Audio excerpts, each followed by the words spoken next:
Our first presenter is Brent Tate. Brent comes from Roma in Queensland, and Brent debuted for Brisbane Broncos in 2001. Debuted for Queensland in 2002 and debuted for Australia in 2002. Brent played 229 NRL games for Brisbane Broncos, New Zealand Warriors and North Queensland Cowboys, and is a 2006 NRL Premiership winner with the Brisbane Broncos. Brent played 23 games for Queensland, and we won the series over the hated New South Wales in 2006, 7, 8, 12 and 13. Brent played 26 games for Australia and won the 2013 World Cup, as well as a number of other tournaments.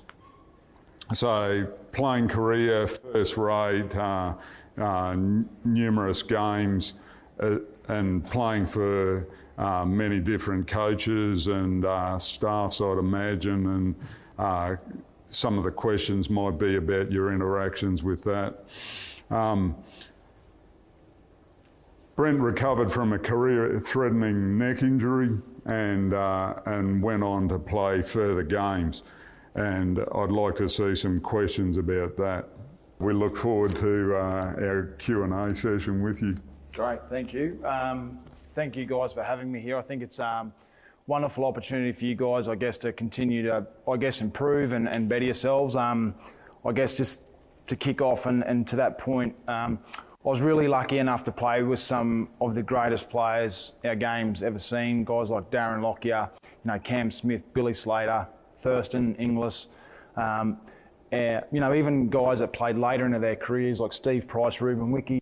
And one of the things that always, the very best of players, I think, that have achieved everything in their game and had long careers, I always used to wonder why they kept coming back and wanting to be,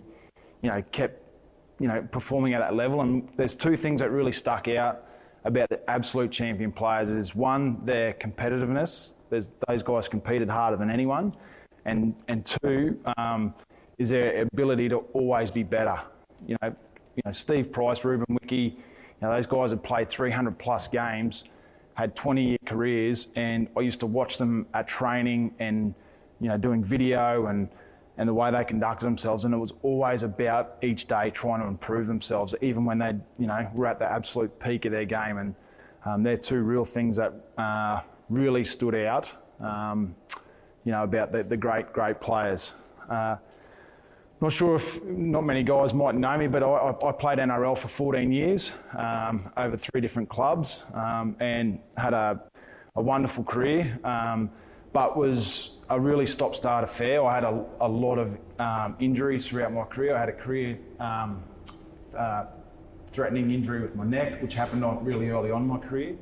And I basically had 4 knee reconstructions, shoulder reconstruction. I had around 20 operations throughout my career, so it was a really, really stop-start affair. I'll talk a little bit about coming back from my injuries, and because I had so many, I think that the main one and the biggest challenge I faced was in 2010. I'd finished at the Warriors. I'd had 2 previous knee reconstructions before that. My career was because it was such a stop-start affair, sometimes it was a real battle to get myself up and get yourself playing. And at the back end of 2010, I'd signed from the Warriors to come to the Cowboys. They were last on the ladder. I was really keen to come back to the Cowboys, be a part of the change, help their culture and try and get the Cowboys back to the top. I'd just gotten back into the Australian team, so it was the end of 2010. I was meant to come to the Cowboys in 2011. I was playing a game at Suncorp Stadium, injured my knee for the 3rd time, had to have a knee reconstruction. I was completely shattered. I wanted to give the game away. I wanted to give up because I just had enough. But I wasn't game enough to make the decision myself. I wanted someone to take that away from me. And I'll never ever forget, I remember thinking to myself, right, I'm coming to the Cowboys. I'm going to give Peter Parr, who was a football manager at the Cowboys at the time, and Neil Henry, who was a coach. And I thought, right, my excuse will be if I ring Peter Parr or Neil Henry and I sense one bit of doubt in their voice about me coming to the Cowboys and not being able to help change a culture or help be a part of, making the Cowboys great again, well, I'm just going to quit. That's going to be my out because I'm not going to play for someone who doesn't believe in me. So I Remember, I picked up the phone to Peter Parr, said, "G'day, mate, just been injured, I'm shattered." He goes, "Mate, can't wait to still have you here. We think, you know, even though you're injured, you can still, you know, help change the culture by the way you rehab and your work ethic around that." And I was like, hung up the phone, I was like, fucking hell, damn it. So I thought, oh, well, I've still got to get out. I'll ring Neil Henry, the coach. I rang Neil Henry. He was exactly the same. "Can't wait for you to get here. Doesn't matter. We still think you can be the player you want to be."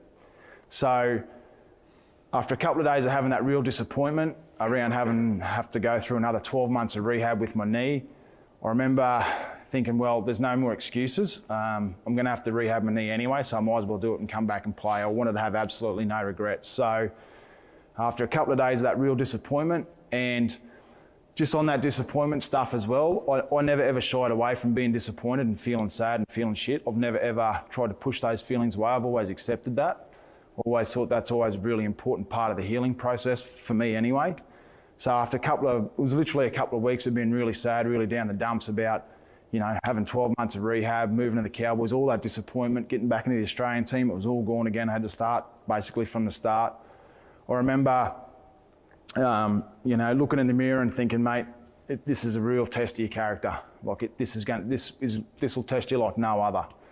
So I remember the first step, and I remember talking to Wayne Bennett as well, who's a great rugby league coach, and I remember talking to him about, for some reason, I couldn't get my head around the 12 months of rehab. I just kept thinking long term.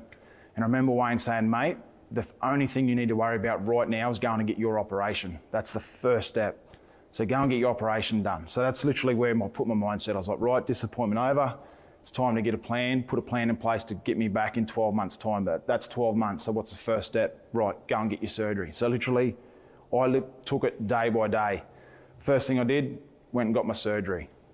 The second thing was I knew I had a month of just doing absolutely nothing, just short, sharp physio. So then from getting the operation, I literally my next step was, right, you got a month of doing nothing, just doing your basic rehab. And that's how basically I put a plan in place to get back and play rugby league. I also, basically, cutting a long story short, I did 12 months of rehab. And one of the things I've always really relied upon throughout my footy career was my work ethic. And I've always had a really strong work ethic. And the reason why I've had a really strong work ethic is that any time I've ever struggled for form playing, I always had the confidence that if I was doing the work, my form would turn because I was doing the work. And in footy, sometimes you're up and down even though you're working hard. But if you keep working hard, that always gave me confidence to know that my form would turn around at some stage. So I did my 12 months of rehab, came back to play. When I came back to play, I realised I'd lost a lot of my speed. And speed was a massive part of my game and how I played rugby league. And in the first few weeks, I literally realised that I'd lost a yard or two of speed. So I had to change the way I play, I had to adapt, and I had to then go and figure out a different style of the way I play. I pretty much had to reinvent myself because I just didn't have that speed anymore. So what I did is I became a real student of the game. You do heaps of video analysis when you're playing, which when I, before I got injured and I had the speed, wasn't real important to me. I used to do a little bit of it, but I never really took much notice of it because if I ever got myself in trouble on the field, I usually had the speed to get myself out of it, but I didn't have that anymore. So I became a real student of the game. I used to sit down and study the opposition. I spent a lot of time studying guys like Jonathan Thurston and Matty Bowen, who I played with.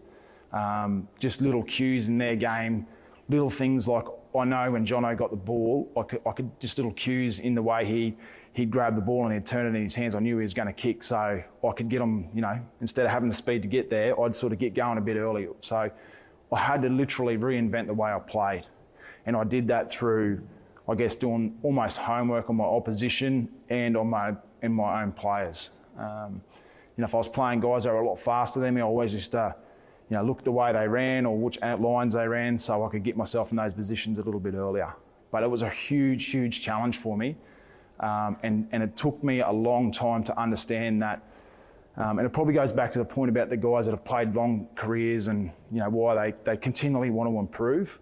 And I thought if I could take little bits and pieces of watching those guys and put that into practice for myself, where I just want to continue to improve. You know, I'm going to be okay. And fortunate enough, I was lucky to get back in the Queensland side and the Australian side, which was a real big tick in the box for me, because you know, never in my wildest dreams when I sat in that dressing shed after a third reconstruction did I think I was ever going to be back in, you know, the Queensland Australian team. But again, I relied upon that work ethic, the want to continually improve, and basically it was just a good old-fashioned fight. Like, for me, that's how I personally viewed it, as a real test of my character, and it was not something I wanted to fail at.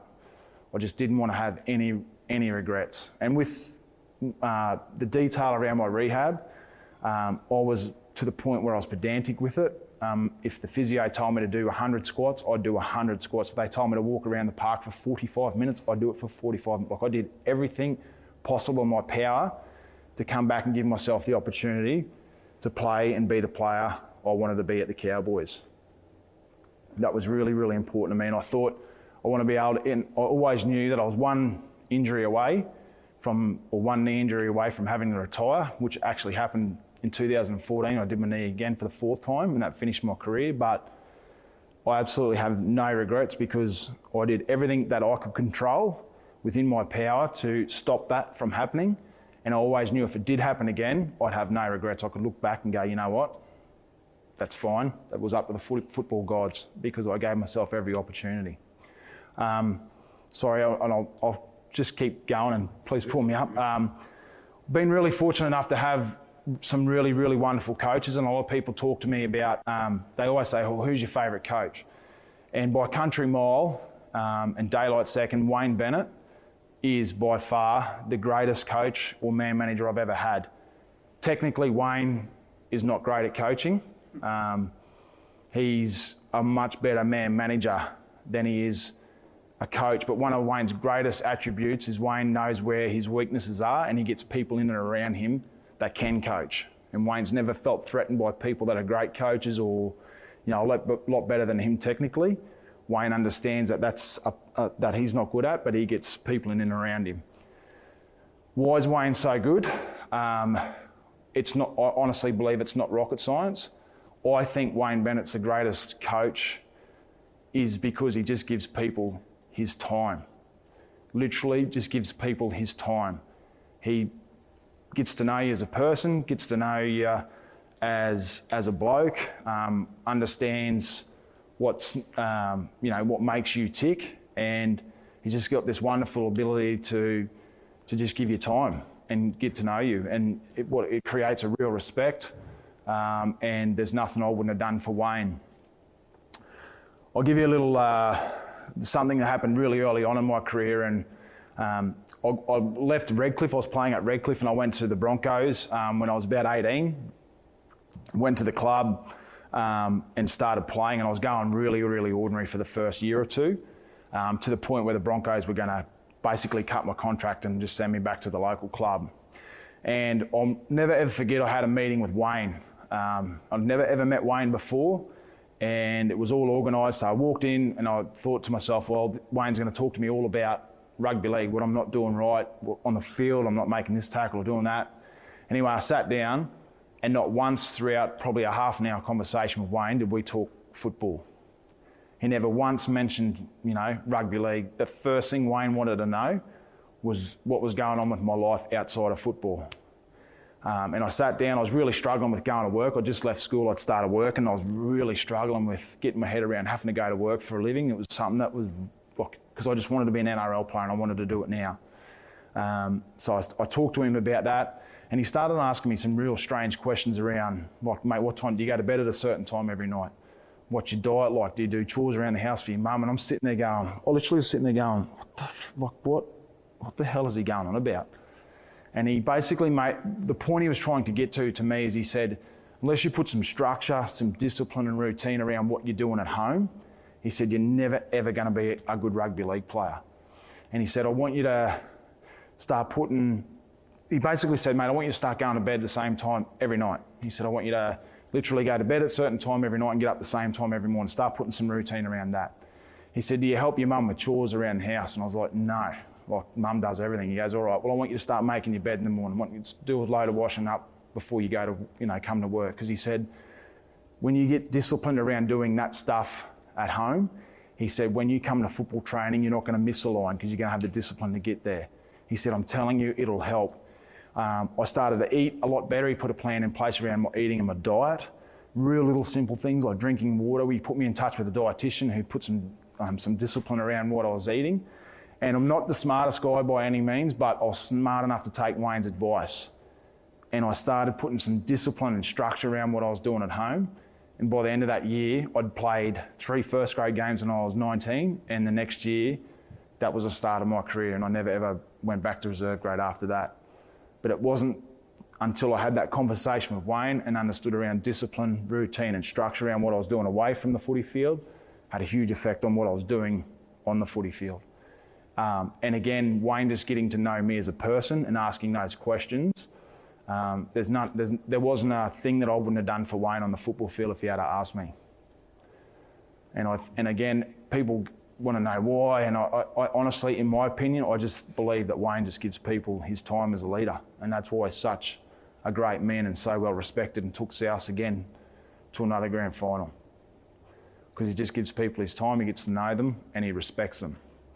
And another story about Wayne, I'll never forget, James Roberts, pretty maligned player, got into a lot of trouble, and he went to the Broncos. Wayne brought him to the Broncos, and I'll never forget the conversation Wayne had with James Roberts. He said, mate, I'm not interested in what you've done in the past, but all I'm interested in is what you do going forward.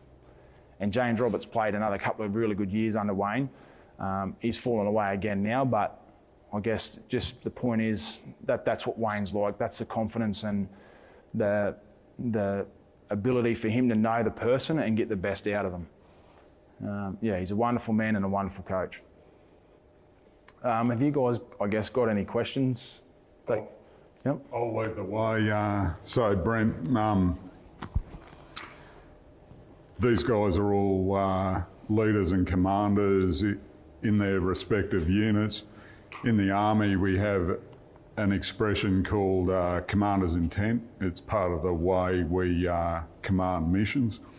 Part of commander's intent is what's called decisive events. So in civilian terms, it's goal setting. I've got 2 questions, one personal, one business. So the personal question is, when you were a rookie for Brisbane and you've alluded to it, what were your goals for your career? Yep.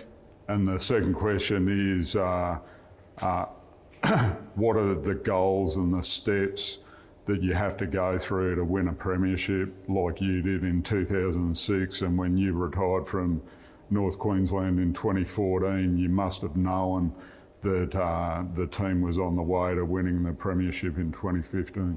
Yep. Look, I've never ever been a huge goal-setting person. For me personally, I've just always, I guess when I say that now and I think back to my career, I always wanted to play State of Origin. I always wanted to play for Australia, so I always wanted to be the best. So I guess for me, and how I used to get myself to achieve that was, again, going back to my work ethic, and at the start in the pre-season, I always had a real understanding that, and again, another lesson from Wayne, just breaking it up into blocks and not looking so far ahead. So if I wanted to play for Queensland, well, the first step is I knew I had to have a really good pre-season. Pre-seasons where, premierships are won and lost. And, for me personally, to go and play Queensland and for Australia, I had to get that part right. So, that work ethic and the training I used to do in the pre-season, I knew would set me up to have a good season, being able to play Origin and for Australia. We had a really good team at the Broncos from when I started, from 2002 to 2006, and we probably should have won the premiership a couple of more times, to be fair, because we had the team to do it. But I'll never forget in 2006, I guess the catalyst for us to go on and win the grand final. We were sort of middle of the ladder. We had a couple of guys in the team that misbehaved, probably about 8 weeks out from the semi-finals, and they were really good players. And I'll never ever forget Wayne basically drawing a line in the sand and saying that behaviour was not going to be tolerated if you wanted to play for Brisbane. So he sacked those 2 guys, which was a real shock to all of us. But basically it was a line in the sand to say, these are the behaviours and these are the standards. If you want to wear the jersey, that's where you'll live up to. And we had a really good senior playing group in 2006. We had Brad Thorne, Shane Webke, Darren Lockyer, Petro Sivnasiva, and they were really good leaders. Good leaders in the fact that they trained hard. They just did everything right. They wore the right gear. They set examples. They were always on time, training hard, setting the standards at training. And I remember those guys also drawing a bit of a line in the sand to say, right, if we're going to be successful, we need to make some sacrifices around the group. And I'll never forget in 2006, we all sat around and we all made a sacrifice around the run into the semi-finals, something that we were going to give up that was going to benefit the team. I remember Wayne doesn't drink. There's a lot of them gave up the piss, to be honest. Wayne doesn't drink, but Wayne gave up chocolate for 8 weeks. Wayne's a massive chocoholic, so he gave it up for 8 weeks. So basically went around the room and we all said something that we were going to sacrifice for the next 8 weeks for us to be successful. And again, that was a real, I guess, line in the sand for us to go on and be successful that year. We had a wonderful senior playing group that I said drew a line in the sand. We were absolutely clear on the standards and the behaviours that we had to live up to if we wanted to play in that Broncos jersey. And we went on and won the competition. But I've probably digressed a little bit there around goal setting. I guess, I've never been one to set huge goals, but I've just, again, always relied on my work ethic, try to control what I can control. And if I've done that, more often than not, I'd be successful. With the Cowboys in 2014, Neil Henry was coach.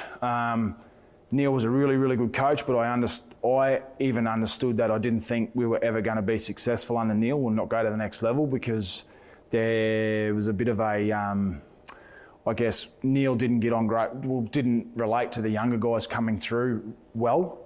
And I knew for us to be successful, we needed that younger group to come through and help the senior player group, because we had a great senior player group that would give the same effort every single week. It was that next group down, those younger guys that we needed to bring up. And I remember Paul Green coming into the fold, taking over in 2013 or 14 or whatever it was. And Greeny basically took over at a really good time. He gave the group some real clarity around their roles. So there was no confusion around what our jobs were on the football field. Basically, if we lost a game, we could literally go back to the video and pinpoint exactly where we lost and who didn't do their job and where. So that's what Greeny did. He came in and just gave everyone a real simple, clear game plan and around each individual roles. And that's basically what those young guys were craving. And then obviously they went on to win the grand final in 2015. But it was great timing by Greeny, but also when he came. And the other thing that he did, he gave the group, I remember we sat down in a room, it was a bit like 2006 State of Origin. He gave the group the opportunity to come up with their trademarks, so, their responsibilities and the standards and the behaviours that they wanted to be viewed by. And I think that gave the responsibility back to basically back to the younger guys to, if they did step out of line, to go, hey, you guys are the ones that came up with the rules, not me. So you've got to cop the punishment. So that's a big part of the reason I think they've had great success under Paul Green in 2015. Cool. Okay, I'll open up to the audience to ask some questions. Yep. Yeah, Brent, thanks for your anecdotes. Thanks for sharing it. Pretty good. I've experienced soldiers who have had multiple injuries and setbacks through their progression of their careers as well. Is there anything in particular that your leadership team or command group for us really did to motivate them to continue going? You spoke about how they have their confidence in you from the outset, yep. But through that time frame. Mate, I guess one of the, if I look back at times throughout my injuries, and it is really it's a lonely place when you're injured. Like a lot of the time you're doing it by yourself, and I think just those constant check-ins from coaches and playing group goes a long way. I think because you are isolated and you are away from the group a lot of the time, I think even if it's just walking past you in the rehab group and just checking on how you're going, just literally just checking in and just asking the question around how you're going. and doing it, I guess, consistently was, I guess, when I look back now and getting through it and having the ability to get through it, I think those little check-ins were really key. And again, it's a lot of the stuff you talk about. It's not rocket science. There's nothing, there's nothing out of the ordinary. It sometimes is just a check-in to see how you're going, and that I guess included you in the group and made you feel a part of it.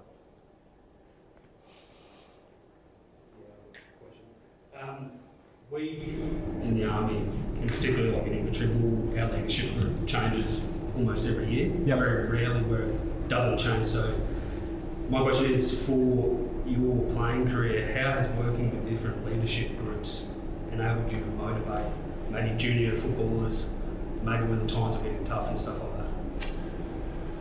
Yeah, I guess when I think about leadership and the great leaders, I think one of the things you need to be obviously living in, as a leader, you need to live and breathe the standards, I guess. And when you're doing that, by the younger crew, they're obviously seeing what's going on as you're setting the standards.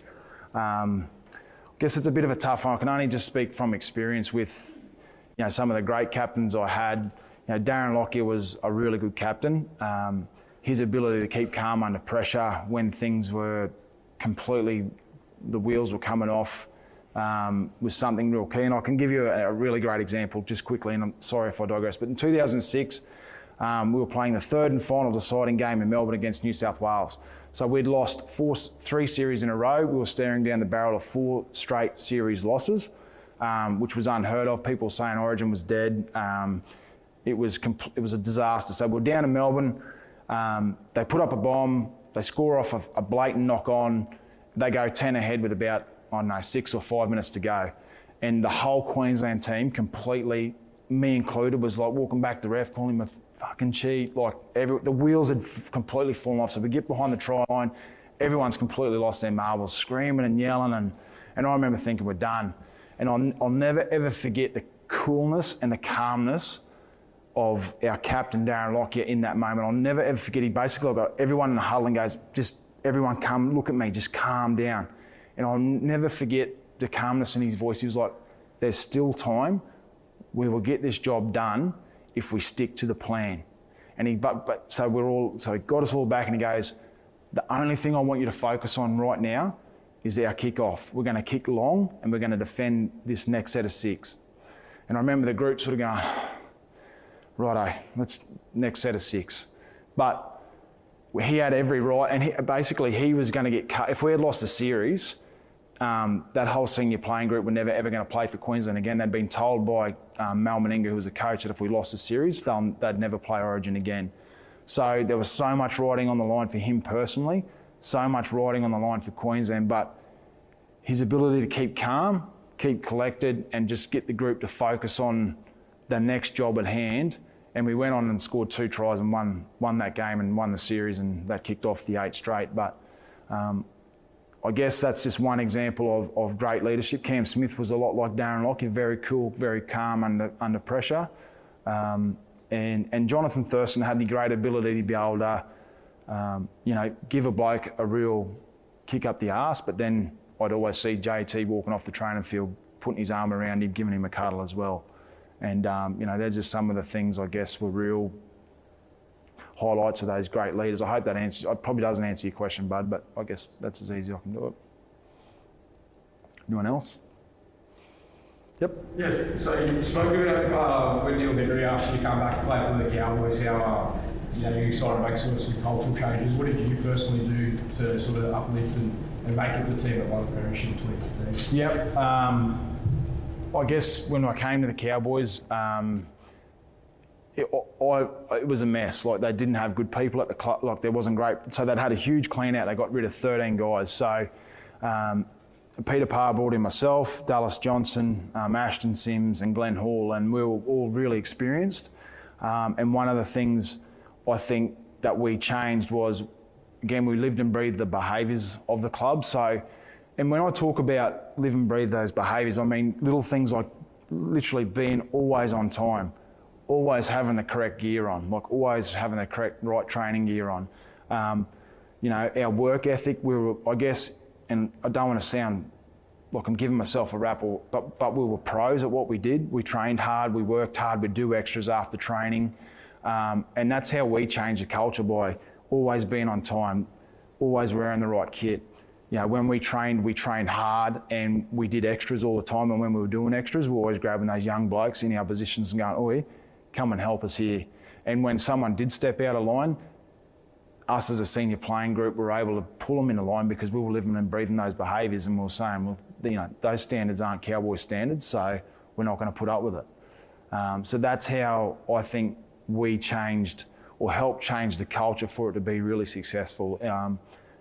Again, not rocket science, but just little things that make little things add up to big things. I have no doubt, especially in rugby league, and guys not turning up on time, wearing the wrong kit. Again, it's just they're disciplined things, but the little things turn into big things. You're not doing something right here, you don't do something right on the footy field, you're half a yard offside because you haven't got the discipline to get onside. So that's how we came and helped change the culture, I believe, just through our actions.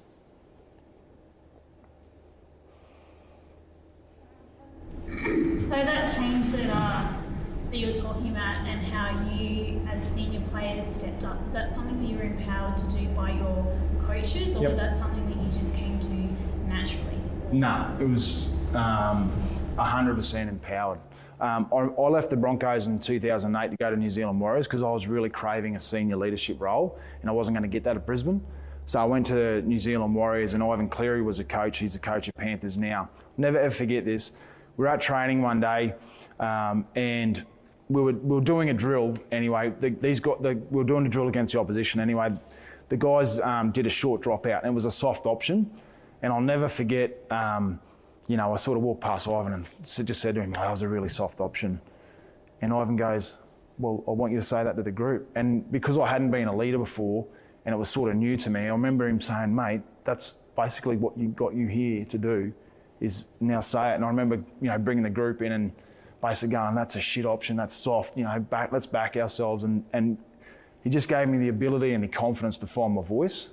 And then after that, I guess I understood my role in the team and what it was to be a senior leader. And he definitely gave me the voice and the confidence to be able to stand up and go, right, that's not right. This is the way we need to do it. Yeah. Yep. Yeah, Brent. So, Army, as you probably know, is filled with commanders of all different ranks, height, load, etc. So, a few dilemmas we have in the Army is the ability to interpret the commands. So, like I said, commanders of all ranks, we may not necessarily agree with the commander's decision at the time. So, question to you is, have you ever disagreed with a captain's or a coach's decision as a junior, and how did you handle it? Vice versa, like the other flip side of that as well. As a leader, if you've had a subordinate, so to speak, disagree with your decision, how did you handle that as well? Yep. I guess I've always really respected my coaches, and there's been a lot of times where I haven't agreed with how they wanted to play a game, and I've been lucky enough to have coaches that I've been able to, I guess, have the confidence to go to and go, hey, I don't think that's right, can we look at this? And more often than not, they'd take your feedback on, and whether or not they'd go and make changes or not, that was fine. At the end of the day, I always had a real understanding of, if that's their decision, that's their decision. I'm happy to say, hey, for me, it was always talking about it. If I talked about it and said, this is my opinion, but they wanted to still go their way, I was okay with that. I could respect that, because at the end of the day, they were my leader, and I'm happy to, I think you're wrong, but you know what? That's the way we're going, so I'm on board. I guess on the opposite to that,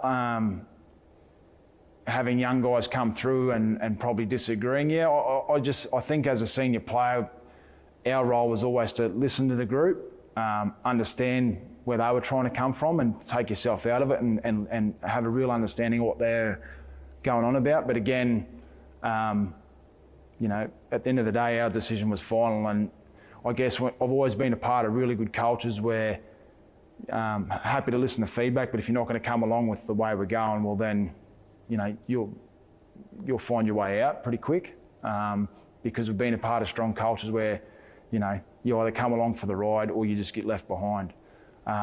So yeah, again, that's as simple as I could put it. I remember Wayne was always seeking feedback from his senior playing group, and that's the greatest thing about Wayne, is that a lot of it was senior player driven. But at the end of the day, we understood if Wayne wanted to do something, that was our job to go and do it, whether we liked it or we didn't. And there was times where we didn't, like those young guys that got sacked in 2006. That was a big thing for the playing group because they were really popular, good guys, and we didn't want them sacked. But Wayne basically said, "That's great, but this is the way we're going," and we had to go along with that ride. So, I guess that's probably the only way I could sort of answer it in my terms away from playing.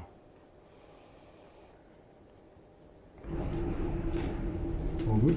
I've got, I'll continue. So in the military, we train for war. In war, if you make the game-changing mistake, you don't get a second chance, or you or your subordinates may not get a second chance. In training, however, we have the opportunity to make mistakes. Can you talk about how, when you make a game-changing mistake yourself, how you come back from that and how you restore the faith of the team within you? Yeah, I made plenty of game-changing mistakes, don't get me wrong, and it was something I really, really struggled with, having, like, when you make a big mistake, not letting it affect the rest of your game. So for me, it was, if I made a big mistake, one, I'd try and make up for it. So if I dropped the ball, I'd try and make the next couple of tackles and really lift the intensity through your actions. So the next thing that you do. And then that way also, that'd help me quickly forget about the shit mistake that I just made. So again, I guess it was just about putting things into action straight away, having, just getting straight back into it. And I think by, lifting the intensity and making the next couple of tackles, send a message to your team that, you know what, I have let you down, but I'm trying to make up for it. And I think that sent a real clear message to everyone else. And we always had a thing in, when we're playing Origin, if you make a mistake, it's, you want to make that set of 6 for your mate because he's feeling ordinary, he's feeling crap. So you just want to defend that set of 6 so you get the ball back and move on. But I think, by your actions and lifting that intensity, send a real clear message to the group that, yep, I feel like shit, but I'm going to make it up. That's how I sort of think about it when I'm, playing footy. I will say, like, footy was a real, I had a real love-hate relationship with footy, and I remember I got to a point in my career where I was really, really struggling with feeling shit and not feeling like going and playing. And I'll never ever forget, Wayne introduced me to a sports psychologist by the name of Phil Jauncey. I remember sitting down with Phil, and I used to say, mate, some days I'd sit on the bus going to a game, and I'd have this self-talk. I used to sit there and look out the window and go, I'd rather go and clean shit houses than go and put my body, what I'm about to go through, on a wet, cold night in Parramatta. Like, I literally used to have those thoughts. And I remember sitting down with Phil, and he said to me, mate, you can't control how you feel. People say, have the positive thoughts. I could never, ever change the way I thought. Like, if I was thinking sort of negative, I really struggle to get those thoughts out of my head. And he goes, that's fine. You can still have those thoughts. It's actually natural and normal to have them thoughts. He said, what do you do when you play well? And I said, I kick chase really well. He goes, all right, I want you to write that down on a piece of paper. So I wrote kick chase. He said, because if I'm sitting in the stand, I can see that you're going to do that. So he said, what's the next action you do when you're playing well? I said, I get an early touch. Like, if I go in and get an early touch and it's a good touch, I'm going to play well for the rest of the game. He goes, all right, write that down. He said, what's another thing that you do? And I said, well, when I'm playing well, like, I'm talking a lot, talking to the guys around me. He goes, all right, cool, write that down. So he said, if I'm sitting in the grandstand and I'm watching you, I can see those 3 things that you do. So he said, they're all things that you have absolutely 100% control over. So he said, regardless of how shit you feel and how badly you don't feel like playing, if you run out into the field and get an early touch, start talking and make sure you kick chase, you're going to play well. And I was like, yeah. So for the rest of my career, I would write those 3 things down before every single game. And before I'd run out, I'd go early touch, talk, kick chase. Because they were things that I could 100% control. And before I'd run out, I'd be like, oh, fucking hell. Like I'm busted, body sore. But I used to go, right, the shitter I felt and the worse I didn't feel like it, the first thing I'd do when we crossed the right line, I'd just start talking. Even if it was just shit talk, I'd just start talking because that's what just got me in the game. And that was such a big, like that happened really early on in my career, and I don't think without that advice I would have had the career I had without having Phil's advice. When you retired, how did you adjust to that life? Playing footy for so long, and then adjusting to sort of back to civilian life, it's a bit of an issue that we're dealing with in the Army now. Massive issue in rugby league, huge. They've spent a lot of money in trying to get players to transition. It's so much better than what it is now. I'll never forget, when I retired, I did my knee for the 4th time. I remember asking some of the guys that just retired around retirement, and honestly, I got not one good story. It was horrible. In the end, I remember saying to my partner, I'm not going to ask anymore because it's just shit house. You know, everyone would go, oh mate, you're going to struggle, it's horrible, you're going to get depressed. And I was thinking, holy, like, I was nervous enough as it was and still. Anyway, I did a transition program through the NRL, and I've just got real clarity moments throughout my career, and this is one of them. I remember doing this program with this lady, her name was Jana, and Jana said to me, Brent, how are you going to go with the retirement? And I said, oh, yeah, look, I'll be okay, but, you know, I'm going to struggle. And she goes, why are you going to struggle? And I said, oh, just because everyone else does. And I remember she like whacked me in the chest. She goes, why are you going to struggle? And I said, oh, because everyone else does. And she goes, well, why don't you be, and I said, because I was talking to everyone else and that, you know, they're all struggling. She goes, well, why don't you be, you know, when people come to you, you be the positive light, you be the positive story for these guys. And all she challenged me on was just a little shift in my mindset, because I would have been okay, but I would have struggled.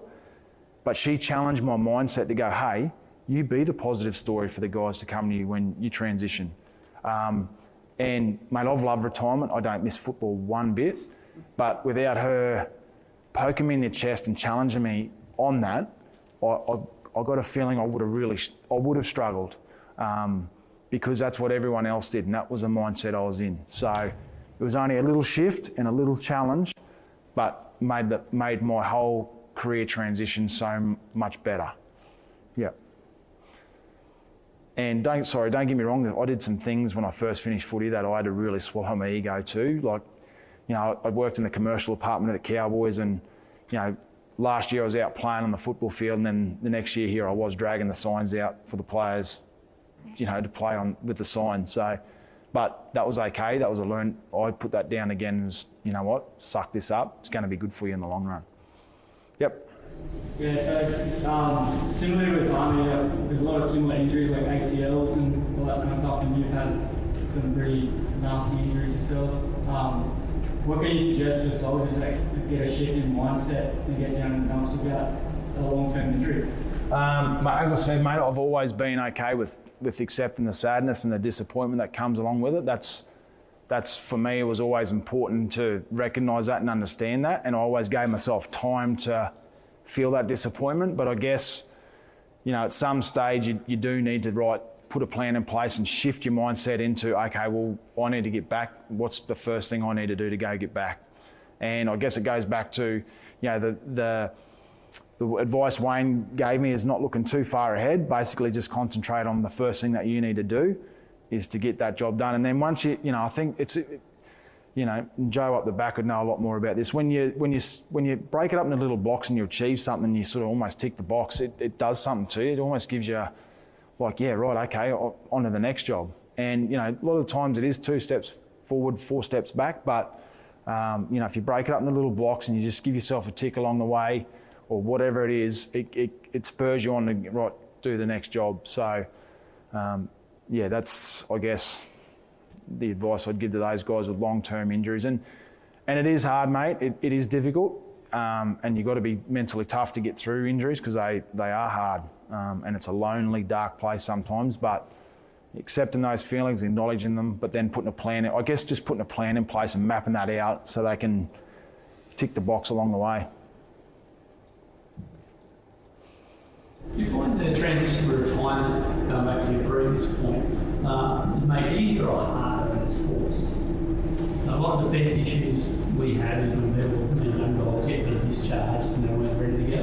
Yeah. Whereas I guess the professional sports field, some like to get out while on top. Others, it's probably easier when an injury actually forces them so we don't have to make that decision. Yeah, mate, it's a good question, and I guess I can't answer it from, the only experience I got as mine was forced.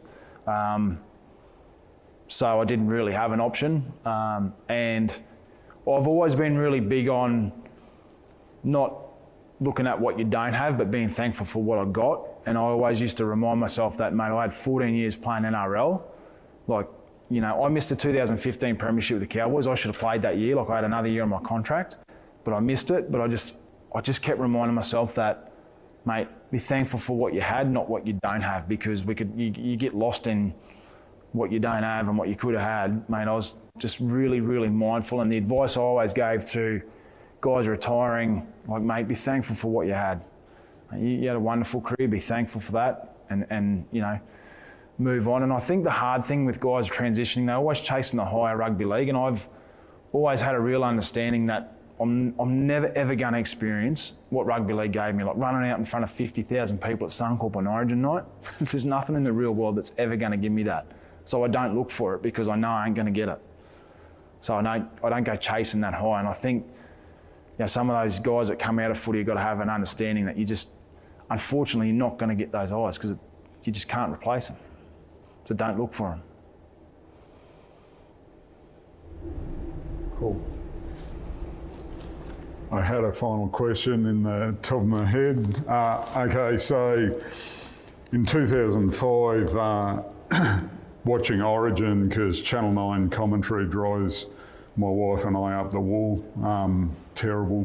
In 2005, it was way worse than the other night. That's why we subscribe to Fox League, because they're great. So in 2005, we used to listen to Origin on Triple J, and Roy and HG they had nicknames for people, and yours was No One Talks Tate. No One Talks Tate? Yeah, in case you don't know, and I think it refers to you must have stuffed up in a game because they used to go No One Talks Tate. The question is, but as humans and as leaders, we like to be popular, and so when that and in the newspapers, I'd imagine, don't normally follow like popularism in the media, but how do you view being seen in a negative light, and what do you do? What's your self-talk? What's your way of coping with people who are trying to ride you down? I remember a great piece of advice Wayne gave me. If you listen to the fans, you're going to be sitting with them. So that was one of the lessons I got taught pretty early on, is to, if I was reading the papers and I didn't like what I was reading, or, people were saying stuff to me that I guess it was pretty simple. I just stopped reading it and stopped listening to it. It's obviously a lot harder with social media and that. It's not like what it is when I was playing, but I just remember Wayne saying that to me. If you listen to the fans, you're going to be sitting with them. So I guess as a leader, I remember having this conversation with Paul Green when he was at the back end of his coach, and I remember saying to Greenie, if you are making the best decision for the team and the club, and you 100% believe that, and if it's you can go to bed at night and go to sleep knowing that you've made the right decision for the club And if it's not, it ends up being not the right decision, well, you can live with that. I reckon you can actually, you can live with it. But if you're making the right decision that's better for the group and for the club or for you guys, for your team, if you genuinely believe it's the right decision, it mightn't be the most popular decision, but you know what? If it is wrong, it is wrong. But if you believe that it's not, you can actually go to bed at night and go, you know what? I've made the decision not based on myself, but what's best on the team. That's when I reckon you can feel most comfortable. And if it's wrong, you can live with that. But again, I go back to the point with Wayne is that, if you don't like reading something or hearing something, then turn it off or don't read it. Pretty simply. And I think that's why I love Wayne so much, because he is pretty blunt. It is pretty black and white. But I go back to the point of it being, it's pretty simple. At the end of the day, rugby league's a pretty simple game. You got to, the Panthers on the weekend had heaps of injuries, had all the excuses in the world not to win, but they found a way. They found a way to win, and it comes back to attitude and being able to control what you can control. Going out, kick chasing, talking, getting an early touch, and just not wanting to let your teammate down. It's not rocket science, but the best teams that I've ever been a part of, it's always been about team first. Check your ego at the door. Work really hard, discipline and structure, and if you do those things, you're gonna give yourself a chance of being successful.